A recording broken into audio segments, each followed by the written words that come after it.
Hey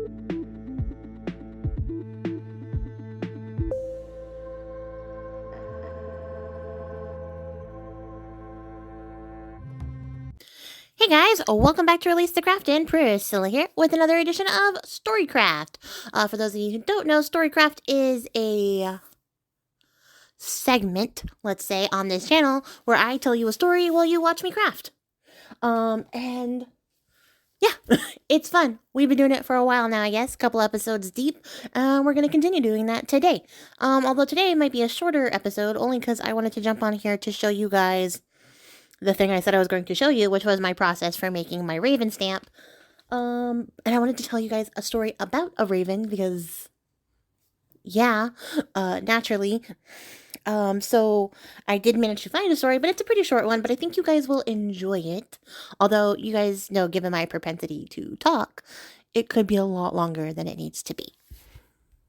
Before we jump into the story, I just wanted to mention real quick, if you have a request for Storycraft, feel free to leave it in the comments below.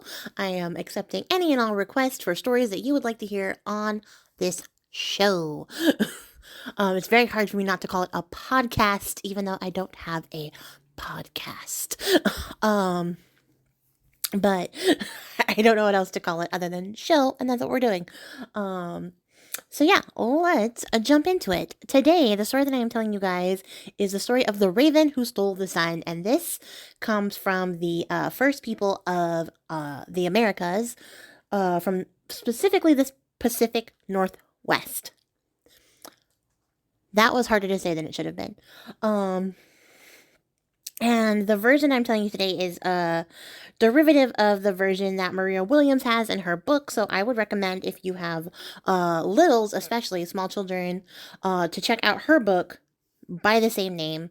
It's a really great book with really fantastic illustrations, and it supports a native creator. But I did do some research to see there's a bunch of different versions because this story spans a bunch of the tribes in that region. So I wanted to see like a little bit of the differences between the stories and sort of compile the version that I like the best to share with you guys today. So let's get into it. In the beginning, everything was black. You couldn't tell the color of anything because it was totally dark. And the only light came from the campfires that people would light. But otherwise, that was it.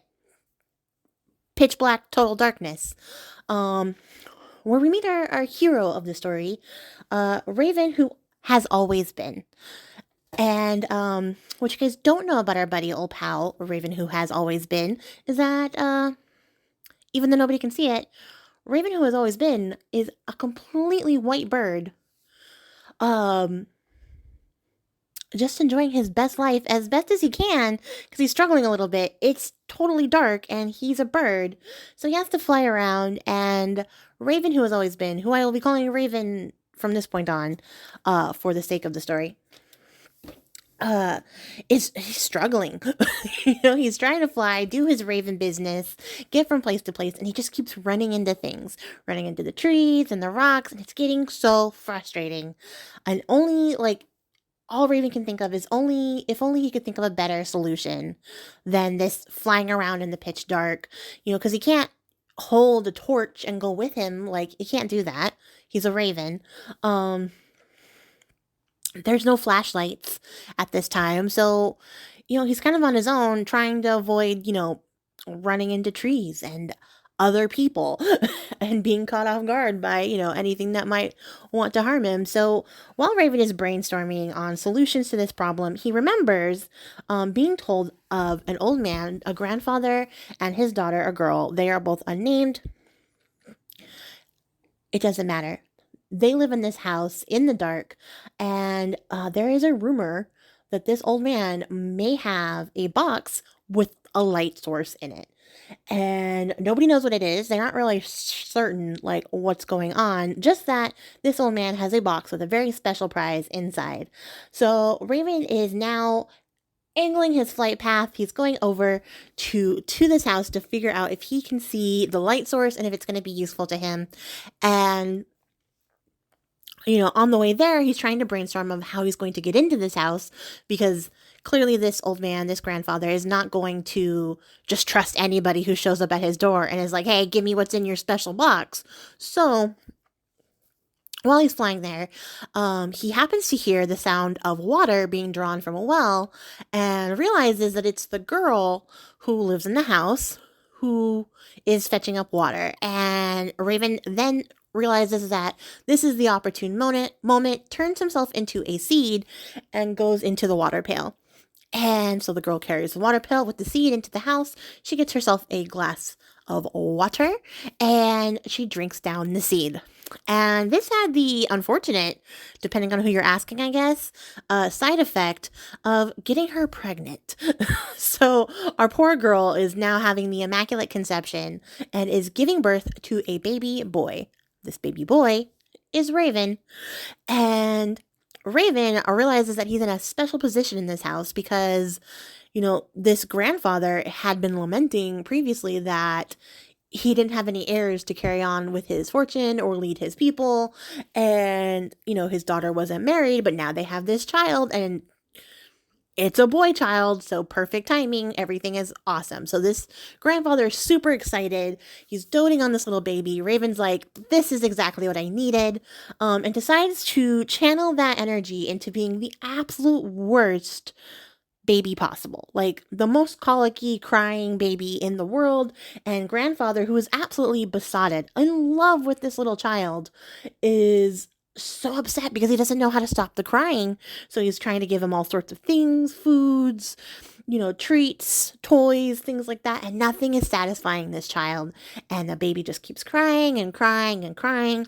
And finally, grandfather realizes, he's going to have to take an extreme measure, something to catch this baby off guard so that it will finally stop crying and be at peace. And he goes into his room, comes back out with his little box. And inside of the box, when he opens it up, is a big ball of light. And Raven's like, that's exactly what I needed.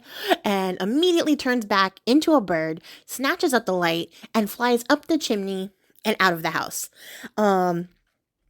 And when Raven flies out, grandfather becomes so angry that, he calls upon the eagle who has always been and sends him to chase after Raven. So eagle, takes off. This is a harrowing aerospace flight, but for the first time, Raven is delighted because he can finally see where he's going. So he's speeding away. Eagle is hot on his trail, and he's so excited that he doesn't notice that Eagle has now outmaneuvered him and crashed right into him. And when they crash into each other, the ball of light goes flying. A bunch of little tiny sparks get scattered around, and that's where the moon and the stars come from. But Raven manages to recover the ball of light and continue flying.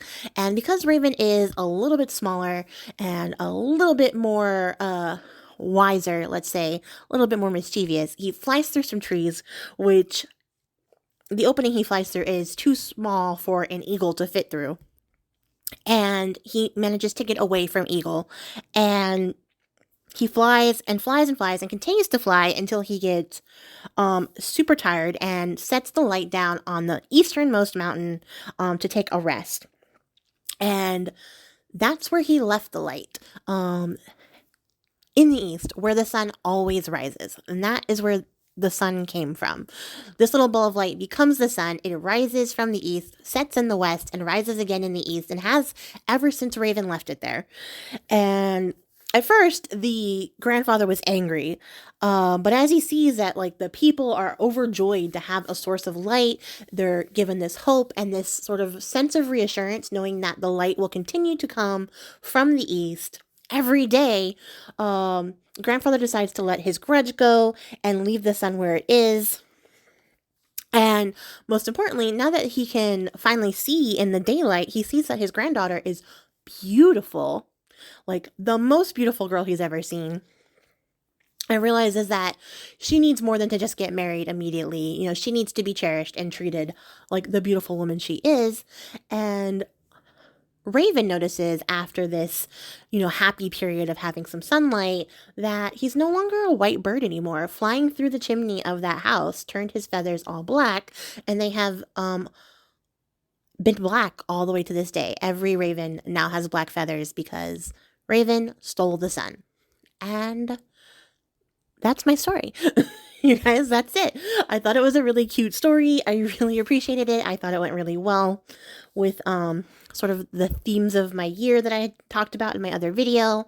And yeah, I hope you guys enjoyed this one. It's a little quickie, but I don't think watching me carve a stamp for the entire time it took is going to be that interesting. So hopefully you enjoyed the video, and if you did, let me know in the comments below. And that's going to be it for me, you guys. I don't have a lot of notes on this one. It was pretty straightforward. So I'll catch you guys all in the next one. Till then, happy crafting. Bye.